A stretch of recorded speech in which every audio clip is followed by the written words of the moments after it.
dificilíssima de respondre.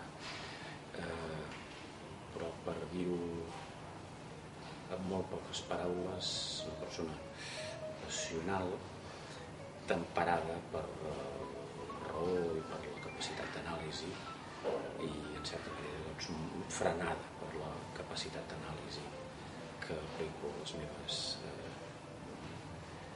actuacions, als meus judicis. La capacitat de comprensió i la capacitat de distanciament també quan cal.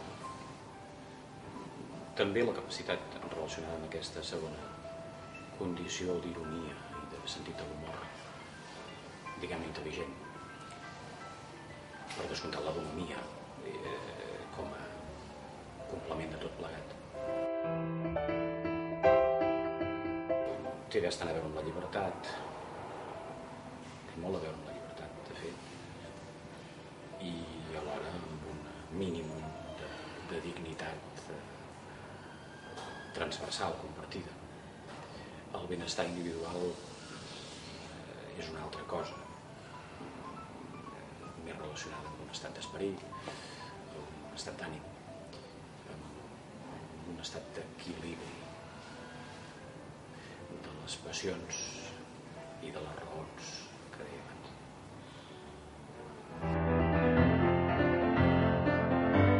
M'emociona especialment,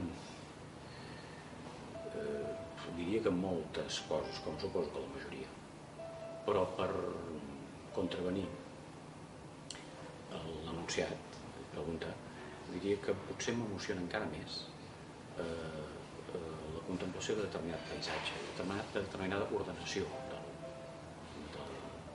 ara sentiu ordenació del territori.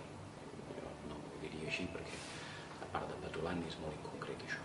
Però sí que puc concretar una certa emoció forta davant de segons quin tipus de quadre viscut, un quadre real, del paisatge.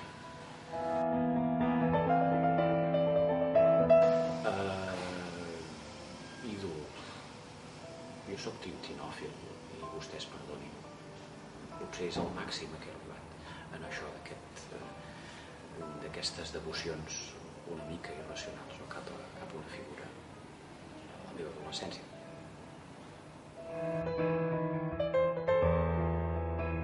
No cap. Exaltar, no.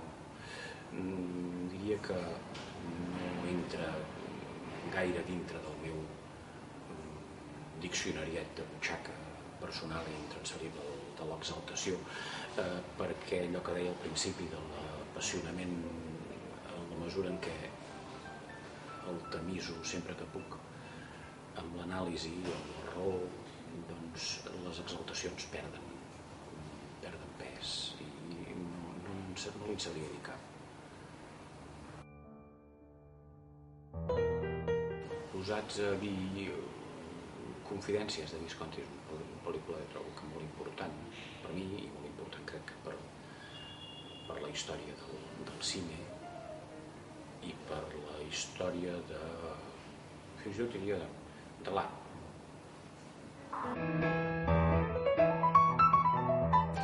Els valors que hauria de tenir el segle XXI, que tot just, diguéssim, comença, esclar, hi ha valors que francament veig que poden tenir, com més va més sortida, relacionats amb l'avenç tecnològic, amb l'avenç mèdic, amb el progrés entès com a benefici clar, no progrés ideològic abstracte, sinó progrés concret. Per contra, el segle XXI, si deixa que el retrovisor s'esmicoli i que acabi desapareixent, el retrovisor històric, doncs crec que incorreria en un greu perill de referents a tota mena i de desvalorització de les coses que, a pesar de tot, doncs crec que s'han de valorar. El catalanisme, aquesta pregunta és dificilíssima, és quasi tan difícil com la primera de totes. El catalanisme és, si em permet, una pedanteria conceptual, diria que és una genealogia, és un sentiment genealògic.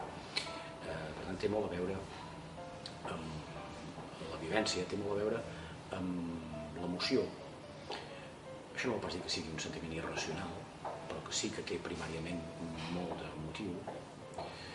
I després hi ha el tamís imprescindible que hauria de regular aquesta passió o aquesta visió entranyable de les coses, genealògica d'un col·lectiu, i aquesta matització, aquest tamís, l'hauria de comportar una idea de civisme, un pacte cívic, sense el qual aquesta rememoració es quedaria en pur reaccionarisme